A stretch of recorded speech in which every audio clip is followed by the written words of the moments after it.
The night I found my own face on my missing sister's poster was the night I realized the world couldn't remember which one of us was supposed to be gone.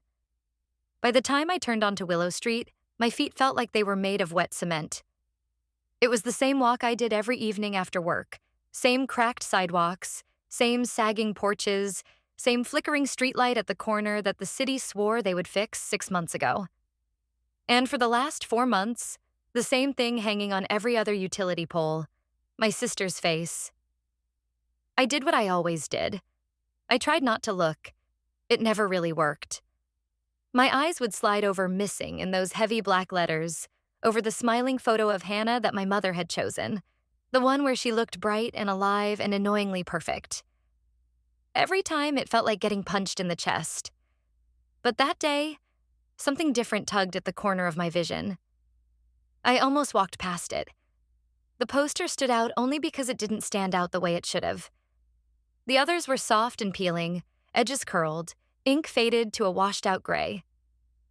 This one was crisp. White. Clean.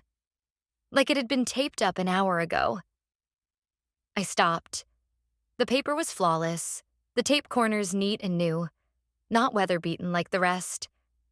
Someone had taken the time to replace it, I thought. Maybe one of the volunteers from the neighborhood group? Maybe my mom, on one of the days she pretended she still believed in the hotline number printed at the bottom. I sighed and made myself look properly. Missing Hannah Clark, 27. Last seen April 14th. Same font, same wording, same layout, same small block of text about what she'd been wearing, the number to call, the promise of confidentiality. I could have recited it by heart. My gaze moved to the photograph, ready to wince my way through that familiar image. For half a second, my brain didn't react. It felt like when someone moves your coffee mug 2 inches to the left and you can't figure out what's wrong, only that something is. I leaned closer. The background was right. The photo had been taken in our mother's backyard, one of those forced smile for the family shots. I recognized the crooked wooden fence, the overgrown hydrangea behind the shoulder, the way the late afternoon light hit from the right. Even the outfit was almost the same. Light blue blouse, hair tucked behind the ears on one side, falling loose on the other. But the face wasn't Hannah's. It was mine. Not just a resemblance. Not a, we're sisters, of course we look alike situation. My nose, slightly crooked from when I'd walked into a door as a kid. The faint scar on my chin from tripping on the playground. Even the tiny freckle near my left eye that only I ever noticed. For a moment, I honestly thought my brain was playing some kind of trick on me. I blinked hard, stepped back, then forward again. The smiling woman on the poster smiled back. Pleasant, unaware, frozen. Me. No, I said out loud. My voice sounded wrong, too sharp. I checked the name again as if it might have changed while I was staring. Hannah Clark. The date of disappearance was the same date we'd been living with, like an unfinished sentence. The description matched her height, her weight, not mine. Whoever had done this had changed only one thing, like it was the most natural swap in the world. The photo.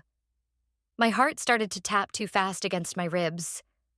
I looked up and down the sidewalk, half expecting someone to be watching me from a car, a window, a doorway. No one.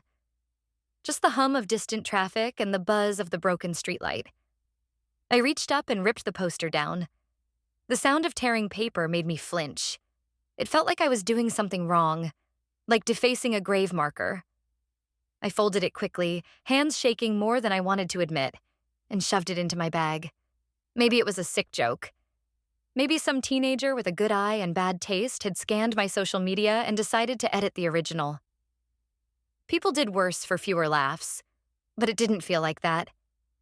I walked faster, turning the next corner to the busier part of the street, where I knew there was another poster on the side of the liquor store. I needed to see it, to prove to myself that the world hadn't quietly shifted sideways while I was at my desk answering emails. The second poster was there, taped crooked on the brick, edges dirty and snarled. And there she was, Hannah, the real Hannah, Brown eyes, wide smile, hair pulled back with that same cheap clip she always pretended not to care about. My stomach unclenched a fraction. This one was unchanged. This one made sense. Printing error, I muttered to myself, though I knew printers didn't decide to change people's faces. Someone messed up. Or some idiot with Photoshop. By the time I got home, I had almost convinced myself that was all it was. A messed up file. A prank.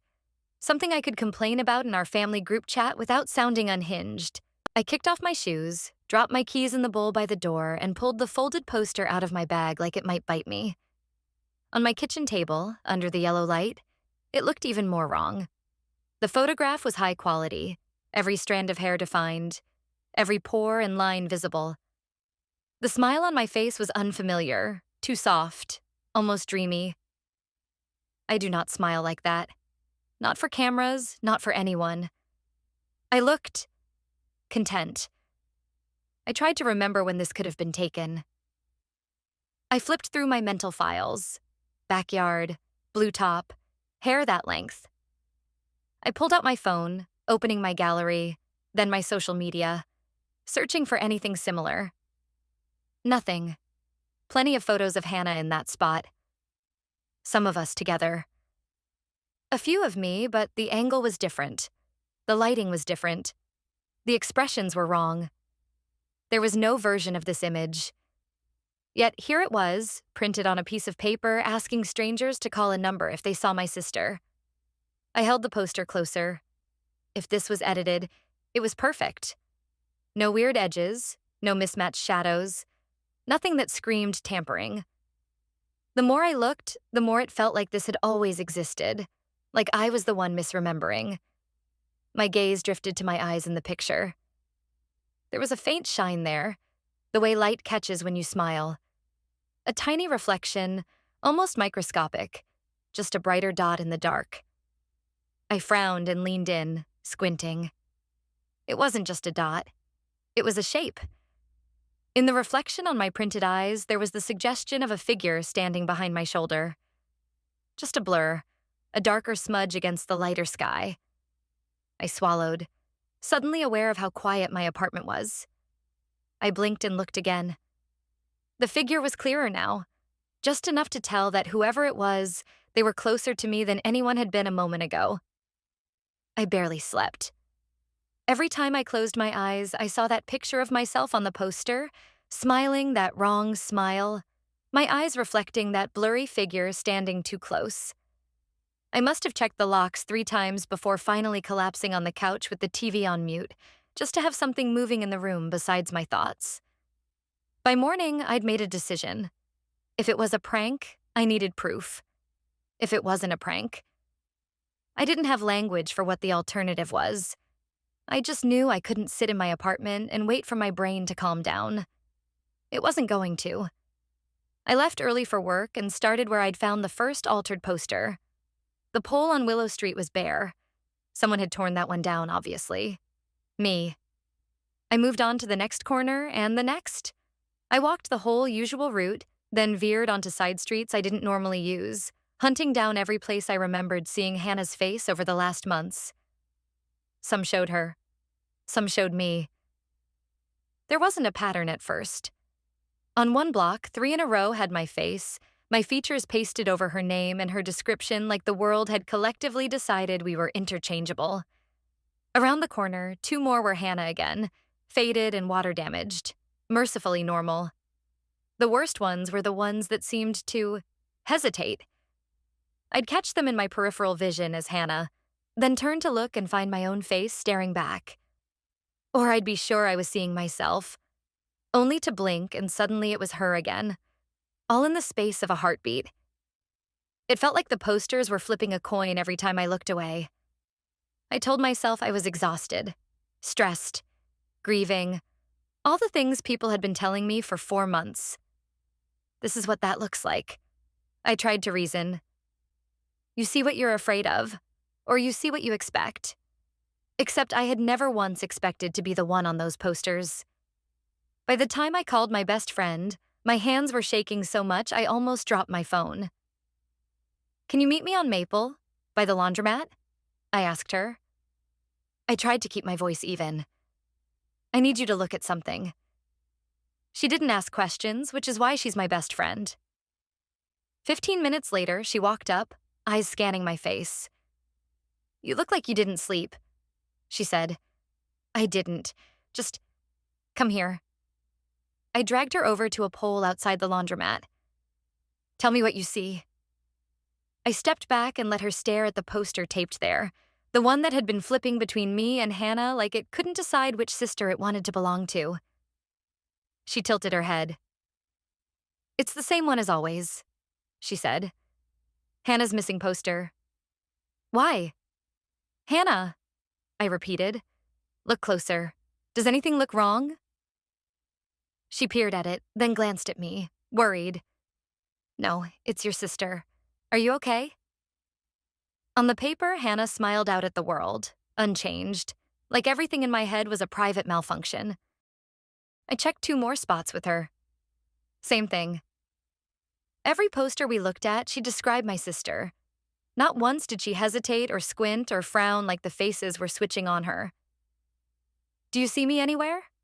I finally asked, and I heard the desperation in it. She reached out and squeezed my arm. No, just Hannah. Maybe you should talk to someone. You've been dealing with this for a long time. I laughed, but it came out thin and cracked. I told her I was fine, lied that work was just getting to me, and promised I would take a day off soon. She walked me to the corner, hugged me, and went on her way, satisfied that she'd done her part. As soon as she was gone, I turned back to the closest poster. My face was there again. That was when I decided to go to the print shop. The missing posters had a tiny logo and address at the bottom, the name of a local place a few blocks from downtown. My mother had insisted on supporting a small business instead of some faceless online service. I remember sitting in the lobby with her the first week after Hannah vanished, listening to the whir of the machines while she argued about paper stock with the owner. The shop looked exactly the same when I pushed open the door. The smell of ink and warm paper hit me, weirdly comforting. The owner, a tired-looking man with gray at his temples, glanced up from behind the counter. He recognized me immediately. People always did now. I was the missing girl's sister. He asked, "Can I help you?" In a softer voice than he used with anyone else. I told him I had a strange question. I said I wanted to know if anyone had ordered new prints of my sister's poster recently, maybe change the file. He frowned and shook his head. He turned his monitor so I could see, clicking through folders until he opened one labeled with our last name. There was a single file there, the original missing poster, time-stamped from 4 months ago. He opened it. Hannah's face filled the screen. The right one. My chest hurt just looking at it. We haven't touched this since the first batch, he said. Your mother picked it up herself. No edits. I would tell you if someone came back in. We keep records. I stared at the screen while he scrolled through some log file to prove it. The only entries were from that first week. I looked away for a second, at the shelves of flyer samples and the stack of business cards by the register. When I looked back, I went cold. For a split second, the preview on the screen showed my face instead of Hannah's. Same yard, same background, same blue blouse. My smile, wrong and soft. The reflection in the eyes, a dark blur behind my shoulder. I blinked and leaned closer. It was Hannah again. Perfectly normal, no trace of me. Did you see that? I asked quietly. He looked at me like you look at someone who might break. He said he saw nothing, just the same file, the same poster.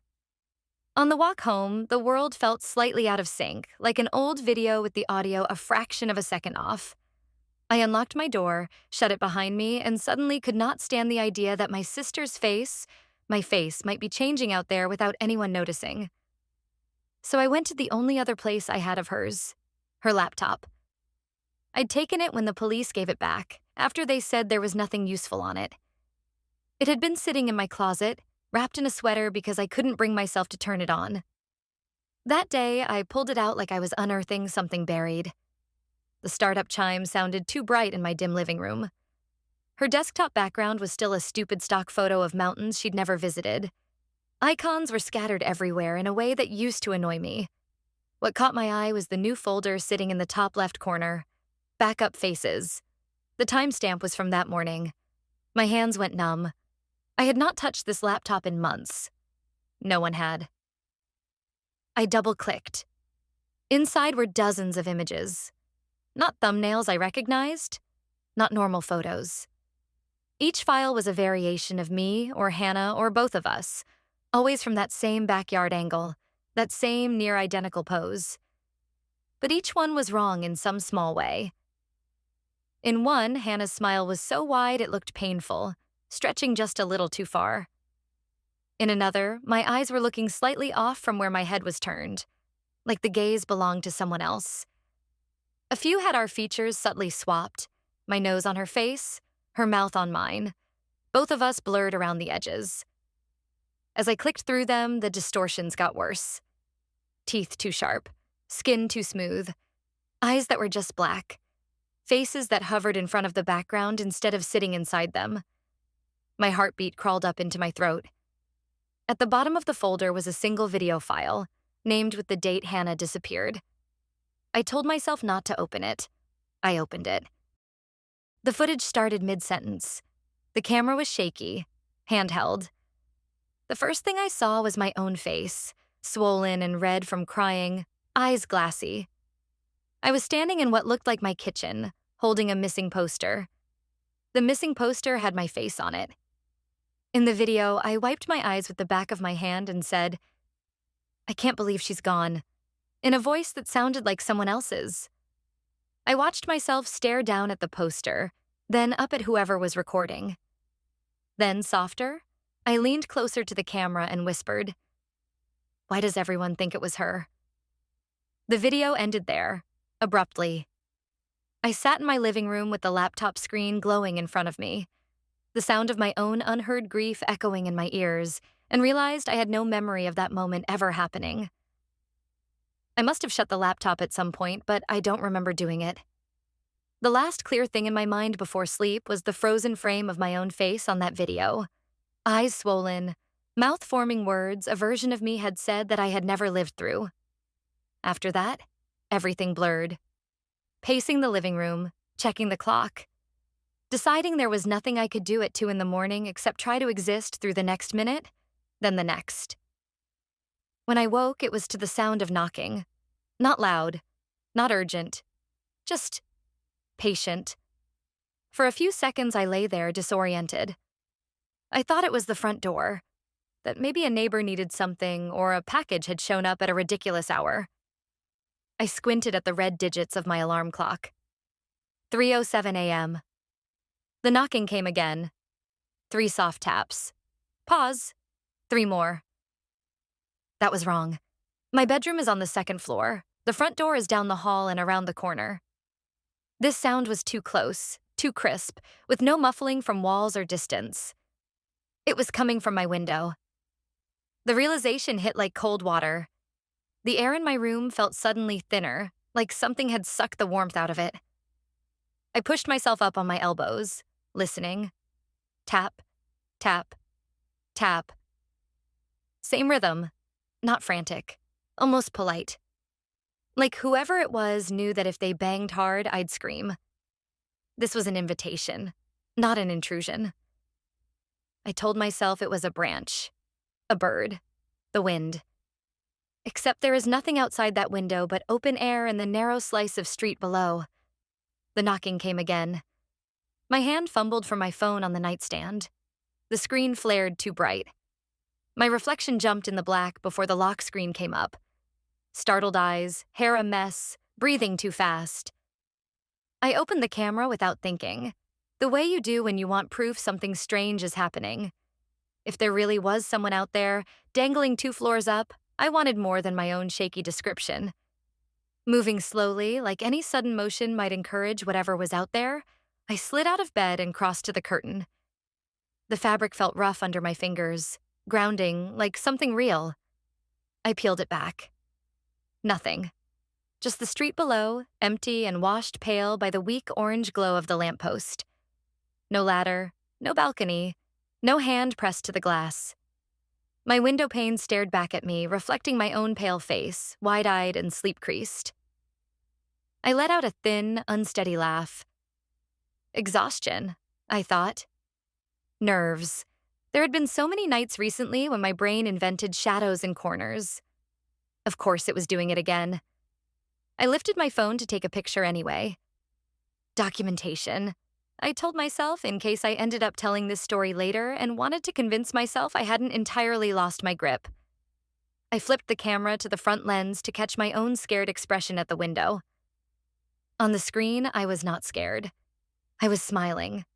Not a hysterical, oh my goodness, what a scary night kind of smile. Calm, pleasant.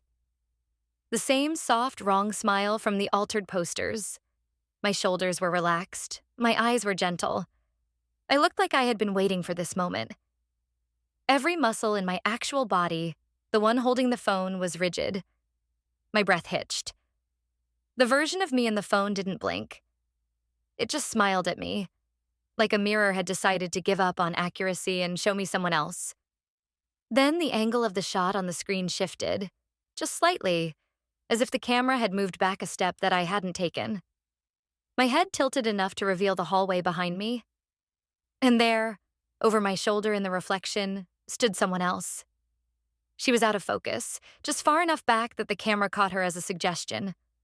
Long hair, head tilted, shoulders narrow. The outline was familiar in a way that made my stomach twist. It looked like Hannah standing in my hallway, halfway between shadow and substance. I didn't think. I spun around, heart slamming against my ribs. Nothing. The doorway was empty. The hall was dark, the light switch a small, harmless square on the wall. No one behind me. No one anywhere. My phone screen dimmed and went black in my hand. I stood there, shaking, every instinct screaming to turn every light on, to run out of the apartment, to pretend I'd never seen the wrong version of my face or felt someone knocking on glass from nowhere. Instead, I just listened. At first, all I heard was the sound of my own breathing. Then, faintly, something else. A soft, irregular tapping coming from the hallway. It was too deliberate to be the building settling, too rhythmic to be pipes. A repetitive, quiet drumming. I knew that sound before my mind wanted to name it. Hannah's old habit. Tapping her nails against walls as she walked, like she was always playing a silent song only she could hear. I hadn't heard that sound in 4 months. The tapping moved slowly along the hall, coming closer. I could picture exactly where it was without seeing. Past the bathroom door, past the coat closet, approaching the small patch of wall just outside my bedroom. It stopped. I realized I was holding my breath. My bedroom door handle trembled once, like a nervous hand testing it. Then it began to turn, inch by inch, the metal glinting in the thin strip of light from the window. My mouth went dry. I thought of the video on the laptop, of my own voice whispering, "Why does everyone think it was her?" I thought of the posters choosing faces, the folder of warped smiles. "Who's there?" I managed and hated how small my voice sounded. For a moment, there was only the quiet scrape of the turning knob. Then a voice spoke through the door. Soft. Confused. Entirely familiar. Why are they saying I'm missing? It was Hannah's voice. The ceiling light above me flickered, buzzing, then steadied to a sickly yellow. Under the door, a shadow bloomed, cutting off the faint glow from the hall. Someone was standing perfectly still on the other side, facing inward, as if they had been there the whole time, waiting for me to decide whether to open the door. I didn't open the door that night. I stood there with the knob trembling under an invisible hand, and my sister's voice seeping through the wood, asking why people thought she was missing. And I froze. I couldn't make myself reach that last inch and see what waited on the other side. Eventually, the shadow under the door thinned. The pressure on the handle eased. The tapping sound retreated down the hall, getting fainter and fainter until I could convince myself it had just been my pulse in my ears. I sat awake until dawn, staring at the door, feeling like reality had slipped and not quite clicked back into place. By morning, I knew I couldn't keep this contained in my apartment, in my head, in the folder on Hannah's laptop.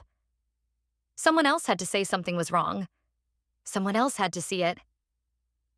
I went to my mother's house. She looked smaller than I remembered, sitting at the kitchen table with a mug between her hands. The house smelled like stale coffee and the artificial lemon of cleaning spray, like she'd tried to scrub the grief out of the walls and failed. "You should have called," she said automatically, then took a proper look at my face. "You look terrible." "Thanks," I said, dropping into the chair opposite her. My hands wouldn't stop fidgeting with a stray thread on my sleeve. "I need to talk about the night, Hannah. About that night." Her expression shuddered in that way I'd seen 100 times, the one that meant she was bracing for impact. "There's nothing new to say," she whispered. "We've been over it with the police, with your aunt, with the counselor. You were at home. She went out. She didn't come back." "I know the official story," I said. "I'm asking if anything strange happened. Anything you didn't tell them because it sounded wrong." She stared at me for a long time, and I thought she was going to send me away, tell me to stop picking at wounds that would never heal. Instead, her eyes filled and she looked down at her hands. "I have dreams," she said finally. "I didn't want to tell you. I thought it would make it worse." "What kind of dreams?" "The kind where it's not Hannah who's gone. It's you." The words hit harder than I expected. I sat back, pulse jumping. "In the dreams," she continued, voice shaking, "I'm standing somewhere I don't recognize. A street sometimes a hallway. There's a wall in front of me and it's covered in missing posters. Hundreds of them. They're all you. Your face, your name, and you're calling for me from somewhere I can't get to." She wiped at her eyes with the heel of her hand, like she could press the tears back in. "Then I look again, and all the faces are Hannah's. Same posters, same clothes, but now it's her. Sometimes they switch while I'm looking, like I can't hold on to which daughter is gone. I wake up and I don't know which version is true, just for a moment." A chill slid down my spine. It was my life in miniature. Shifting posters, uncertain witnesses, two stories trying to exist in the same space. "Why didn't you tell me?" I asked. She gave me a broken little laugh. "Because what was I supposed to say? Sometimes I dream it should have been you instead? How would that help?" I couldn't answer that. Instead, I squeezed her hand and filed her confession next to the video, the folder, the print shop screen. Another piece of evidence in a case I didn't know how to explain. The next stop was the police station. The officer at the front desk recognized me immediately. He smiled in that careful, sympathetic way people reserve for fresh widows and grieving parents. "I need to see the original missing person report," I told him. "For my sister, Hannah Clark." "Sure," he said. "You here to update your file?" "My what?" "Your file," he repeated slowly. "We can add new info if you remembered something, but that's usually through your liaison. Let me just pull it up." He typed my last name into the system while my heartbeat tried to claw out of my throat. He frowned at the screen, then disappeared into the back to retrieve the physical file, promising he'd be right back. When he returned, he was holding a thin folder that looked more worn than 4 months justified. He opened it on the counter between us. Inside were 2 copies of the same form, same date, same street, same last seen wearing. Both written in the same careful handwriting. Only the names at the top were different. One said Hannah Clark, the other said my name. I stared at them. Someone had pressed harder on the pen in some places, the ink digging into the paper like they'd tried to overwrite one name with the other and given up. The edges of the letters were shaky, corrected, as if reality had been edited by hand and the editor wasn't sure which draft to keep. "Is this some kind of joke?" I asked, my voice hoarse. The officer's forehead creased. That's Strange, he admitted. It's like the report was duplicated and altered, but the system only shows one case file. He tapped the computer. It says your sister's missing. That's the active record. And the other one? He didn't answer. Instead, he suggested we look at the original security footage they had from that night, the one from the convenience store at the corner. Sometimes patterns jump out when you revisit things, he said. In the back room, the monitor was old, a little too green at the edges. He pulled up the archive and selected the date. The timestamp flickered in the corner as the footage started. There we were, 2 girls walking into the frame, shoulders brushing. Hannah and me. I remembered that trip. We'd gone out late to get snacks and cheap wine, laughing about something stupid. Watching it now felt like spying on ghosts. Inside the store, our faces were clear enough. 2 sisters, tired, amused, alive. We moved around the aisles, separate, then together, then separate again. Normal. The strange part started when we left. As soon as we stepped back through the automatic doors into the night, the picture seemed to smear. Frame by frame, as the officer clicked through, our faces blurred and shivered. One moment, it was definitely me on the left and Hannah on the right. The next, our features swapped. My hair on her head, her eyes in my skull. Is this some kind of glitch? I whispered. He replayed the segment in slow motion. The switch happened again, like the footage couldn't decide who was who. Then, maybe 10 frames later, our faces vanished altogether, leaving 2 blank ovals on top of walking bodies. Just silhouettes with no features, moving casually down the block. The officer swore under his breath, a quiet sound. We watched as the 2 featureless figures reached the edge of the camera's coverage. A few more jittery frames, a flicker, and then the last frame froze. Only one girl was visible, caught mid-step, heading out of the frame. The other had already slipped beyond the edge. Gone. The face on the screen was mine. Clear, solid, unblurred. Me alone, leaving. No sister. The officer paused the footage, then looked over at me, his expression carefully neutral. See? He said softly. We only have you clearly identified leaving the area. Our notes say it was assumed you both went home, but this... He trailed off. I stepped closer to the monitor, heart pounding so loud I could feel it in my teeth. As I stared, the screen flickered. For a fraction of a second, the face in the final frame wasn't mine. It was Hannah's. Same posture, same angle, but unmistakably her. Then it snapped back to me. I backed up, nearly stumbling into the chair behind me. The officer watched me for a long moment, then asked in a voice that sounded far away, "Are you sure you didn't go missing that night?" I did not answer the officer's question. I just stared at him until my throat closed up, muttered something about needing air, and walked out of the station with my ears ringing.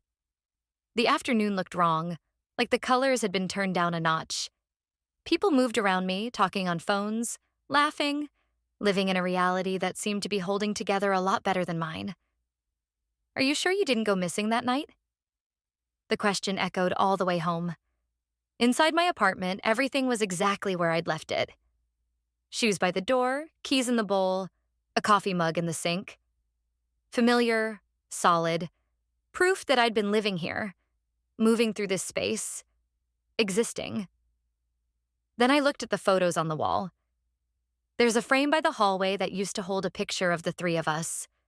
My mother in the middle, Hannah on one side, me on the other, squeezed together at some family barbecue. I know that photo. I remember how we argued about who had to stand in the sun. I remember the way Hannah elbowed me right as the flash went off, making me laugh. In the frame now, it's just me and my mother. The composition is wrong. There's too much empty space where someone should be. My mother's arm is bent at a strange angle, like it's resting on a shoulder that isn't there. I touched the glass with numb fingers, as if Hannah might appear if I wiped hard enough. In another frame, there used to be a shot of Hannah and me in front of the convenience store where they pulled the footage. We took it jokingly, holding up our snacks like trophies. Now it's just me, arm outstretched, grinning at the camera, holding a bag that seems heavier than it should for one person. My phone buzzed in my pocket. It was my aunt, replying to a message I'd forgotten I sent. "Can't believe it's been 4 months since that night you went out," she wrote. "I still hear your mom talking about how she begged you not to go with Hannah." My chest tightened. I called my mother right then. "When Hannah went out that night," I asked, skipping any greeting, "was I with her or not?" There was a pause. I could hear the TV murmuring in the background, the clink of her spoon against a mug. "You stayed home," she said slowly. "You fell asleep on the couch. I told you that already." "That's not what Aunt Lydia remembers," I said. "She says I went out and you begged me not to." Another pause. Longer. When my mother spoke again, her voice was thin. "Sometimes I think you did," she admitted. "Sometimes I remember you standing in the doorway with your shoes on, saying you'd keep an eye on her. Then I remember you on the couch. I don't know which is real anymore." I hung up before she could ask me why I was doing this to her. It felt like the world was running two versions of the same story side by side, scenes overlapping, lines crossing. In one, I stayed. In the other, I went. In both, someone didn't come back. And now those versions were scraping against each other, tearing small holes. Hannah's laptop was still on my table where I'd left it. I opened it, the screen blinking awake like it had just been waiting for me to sit down again. The folder Backup Faces sat where I remembered, heavy as a bruise. When I clicked it open, there was something new. A text file at the bottom of the list, name stark and simple. Chosen.txt. The timestamp was current. It had not been there before. I would have seen it. My finger hovered over the trackpad for a moment before I double-clicked. The document opened as a small white window. For a second, it was blank. Then words appeared, as if typed by invisible hands. "One stays. One is remembered." That was all. Just that single line, sitting there in the middle of the page, like a rule written in stone. My skin crawled. I watched the cursor blink at the end of the sentence, waiting. A second line began to form, letters arriving one by one. "You picked, even if you don't remember." I pushed my chair back so fast it scraped against the floor. The urge to slam the laptop shut warred with the compulsion to keep reading, to see if more words would pour out and finally explain what any of this was. Nothing else appeared. The cursor kept blinking, patient, unconcerned with how fast my heart was beating. "You picked." My head flooded with half-memories of that night. Hannah standing in the doorway, keys spinning on her finger. My mother saying it was late. Me saying something sharp back. Something about not being her babysitter. Or was it Hannah who said that? Did I go with her to keep the peace? Did I stay because I was tired and selfish and figured nothing bad ever really happened in our neighborhood? The memory wouldn't settle. It shifted every time I tried to pin it down. I couldn't breathe in that apartment anymore. I left the laptop open and walked out, needing air, needing distance, needing something that wasn't screens or files or flickering footage. Outside, the sky was a flat, bleached gray. Wind moved through the street in little bursts, carrying torn leaves and scraps of paper. At first, I thought that was all it was. Litter blown up against the fences and walls. Then I realized every scrap was the same size, the same pattern, the same white rectangle. My entire street was plastered with missing posters. They covered telephone poles, brick walls, the sides of parked cars. They were layered over each other, fresh and wet-looking, ink still dark and sharp. Someone had worked fast, or many someones. The word missing shouted from every direction, black letters on white. The faces beneath blurred into a crowd until I stepped closer. At the corner by the lamppost, a cluster of posters had peeled slightly at the edges. The top one showed Hannah's face, bright and smiling. I tugged it back. Underneath, the same layout, the same text. But the face was mine. I moved down the block, ripping at edges, peeling back layers. Hannah, me, Me, Hannah. Sometimes only one of us. Repeated again and again, name and description swapping back and forth like someone had been hitting undo and redo over and over and finally given up. My hands were shaking so hard I could barely read. At the front of my building, the door was almost entirely covered. Someone had centered a single poster there, smoother than the rest, perfectly taped, as if it were meant to be seen, meant to outlast all the others. It looked new, newer than new, as if it had just finished printing. I stepped closer, missing my name, my age, my height and weight. My last seen wearing, the description eerily accurate. The jacket and jeans I remembered from that night, the night that refused to settle into one version in my mind. Last seen, April 14th, same date as Hannah's. The photo was the same one from the altered posters. Me in the backyard, blue blouse, wrong soft smile, dark reflection in my eyes. But there was a small difference now. At the bottom of the poster, in smaller text, a line I had never seen before. If seen, do not let her choose again. As I stared, ink-sharp letters began to bleed at the edges, spreading like something alive. For a fraction of a second, the name at the top didn't look like mine at all. It looked like Hannah's. Then it snapped back, the way the footage had. Reality trying to settle on a version and failing. Behind me, the glass of the building's entryway reflected my back, my dark shape standing in front of my own missing poster. In the reflection, I wasn't alone. Hannah stood over my shoulder, clear as day, her face calm, eyes fixed on the paper. She lifted her hand and pointed to the line about choosing, her mouth moving. I couldn't hear the words, but I could see them form. Wrong, sister. I turned around, but the entryway behind me was empty. When I looked back at the glass, the reflection still showed her there, standing close enough that I should have felt her breathe.